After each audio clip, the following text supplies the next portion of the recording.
Well, tonight promises to be a very emotional occasion. It's an end of an era for greyhound racing.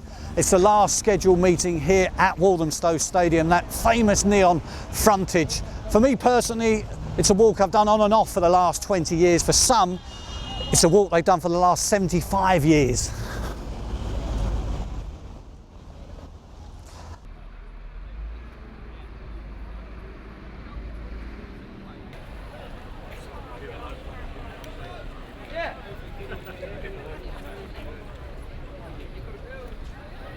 Well, I'm with Mick Hume of the Times, columnist, more importantly a greyhound fan. He's been coming here for 23 years, no less. Mick, you're going to miss the place. Yeah, it's Jonathan, as a sports fan and as a local man, I live in Walthamstow. It's a tragedy. There's going to be a huge hole in the heart of sport, of live sport, and a huge hole in the heart of Walthamstow when it's gone. It's a tragedy it's come to this. There's very few places you come across in your life that deserve the name magical, that make you feel more alive for being there. You know, I can think of Old Trafford, the first time you see the Bay of Naples. Being in the Walthamstow Dog Stadium on a Saturday night on a full house when the lights go down and the traps are open, it's one of those places that brings you alive.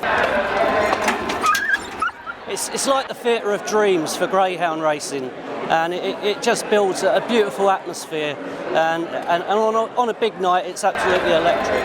It's an icon for greyhound racing. I come down to Walthamstow probably on average once every 3 or 4 weeks all the way from Edinburgh, and you never tire of getting that tingle when you see the big neon lights at the front. I still think there's a future for the game. You know, it may not be on vast sites such as this, but it proves tonight that the audience is there. We've just got to get the publicity out and tell people what a fantastic product we have to offer.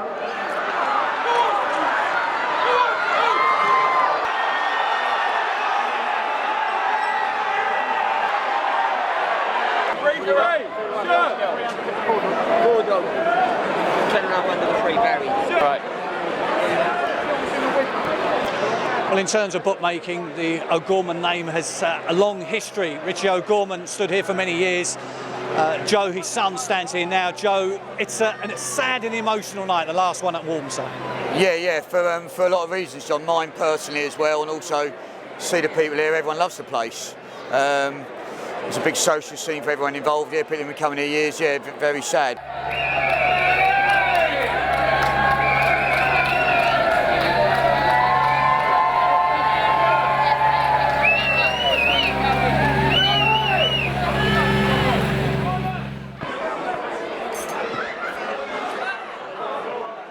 Yeah, you know there's history here. You can tell it just by the place, the way it is, you know what I mean? And you've always heard about Waltham, isn't it? In my time, greyhound tracks was very, very successful. But in the last few years, I've been coming and it hasn't had what it used to be. And how are you going to spend your Saturday nights now? Well, home with his wife. Well, stay with the other dogs.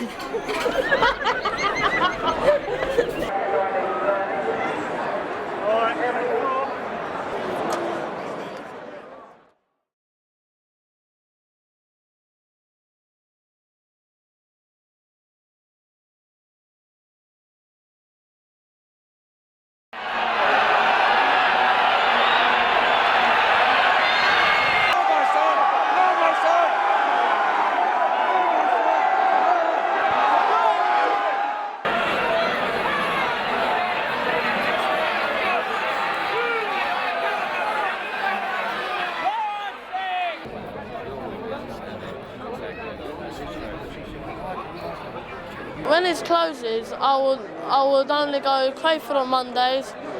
Tuesdays I might go Wimbledon or Mildenhall. Wednesday, Thursday, Friday and Saturday I'll go Harlow. And then hopefully on Sundays, if they keep racing at Sittingbourne, we'll go Sittingbourne. You know, as the night goes on, I'm starting to choke up. But, you know, I'm tearful, sad. You know, it's an end of an era. You know, I really do hope that we can make some progress with the negotiations. But you know, if it doesn't come back, I'll be devastated.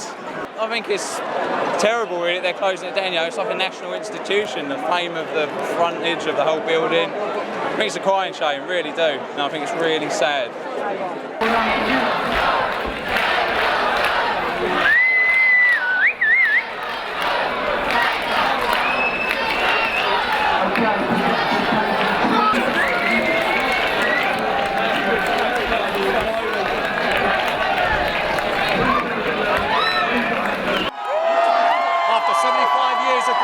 racing at Walthamstow in East London. It's all come down to this.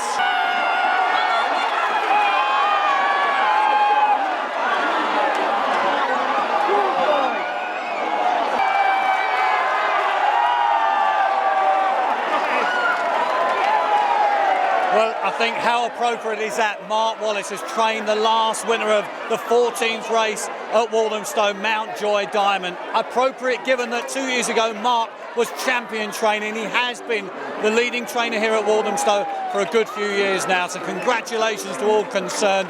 Very, very shortly, I'm afraid to say, unless there's an 11th hour U-turn, the lights will finally go out on the dogs here at the Stowe.